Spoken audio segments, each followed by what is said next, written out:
I'm actually optimistic. Donald Trump has all kinds of virtues, and I've said again and again he was more sinned against than sinning. I supported him with certain reservations here and there, but I supported Donald Trump.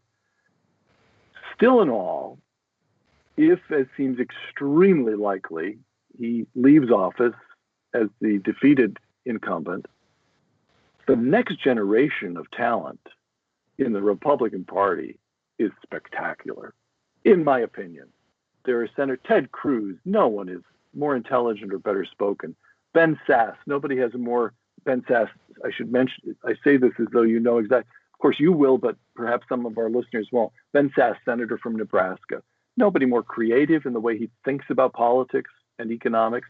Tom Cotton, senator of Arkansas, Harvard undergraduate, Harvard Law School, and then tours of duty in the United States Army. This is a guy who's very bright and has served the country under fire and represents a rural, hardworking state and also has a great deal of charm. My new hero is Ron DeSantis, the current governor of Florida, who Harvard, Yale, and then United States Army, as I recall, no, he may be Navy, again, military, served in Congress. Ron DeSantis is this marvelous figure because he's built like a fire plug and he has a kind of gravelly voice. So it's easy to imagine him on a tractor or driving a truck. And in fact, he has this absolutely first-rate mind with a fancy training. But again, he's served the country in bearing arms and is charming and smart and well-spoken and has the distinction in Florida of having been elected governor of Florida.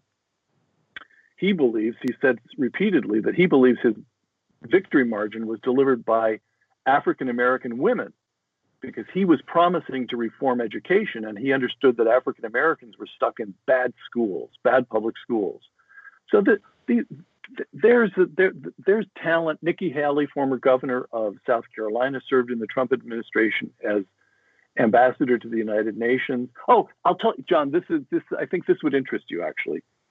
Here in California, where California is such a big state that it has a congressional delegation of 53 seats in the House of Representatives. And Republicans only held, going into this election, Republicans only held 7, as I recall. There are still a couple of seats are in doubt, but it looks as though Republicans, in an overwhelmingly Democratic state, Republicans seem to have picked up 4 seats. 2 of those seats, the victorious Republican candidates, Korean women. And 2 of those seats, the victorious Republican candidates, Hispanic men. So this notion that, I'm going, but I just wanted you to be aware of this because I think this is just fascinating. This notion that the Republican Party is trapped among, frankly, only white people, which is shrinking as a proportion of our population, was disproven in the last election. Donald Trump's Republican Party put up candidates that included a couple of Korean women in Orange County and a couple of Hispanic men, one in Los Angeles County, as I recall, and another in our Central Valley, our agricultural region. Sometime in the next decade, the Republican candidate for governor of California, the Republican candidate is going to be an African American or the son or daughter of immigrants from Vietnam or Korea or China or India.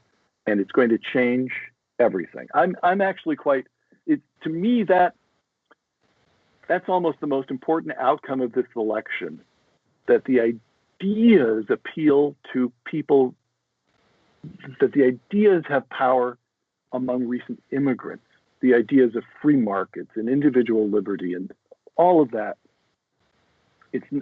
We in this country hear over and over again, and have for a quarter of a century now, that all immigrants from Mexico and all immigrants from Korea are going to be enthralled to the Democratic Party forever. And you know what? They're human beings. They think, they vote voters.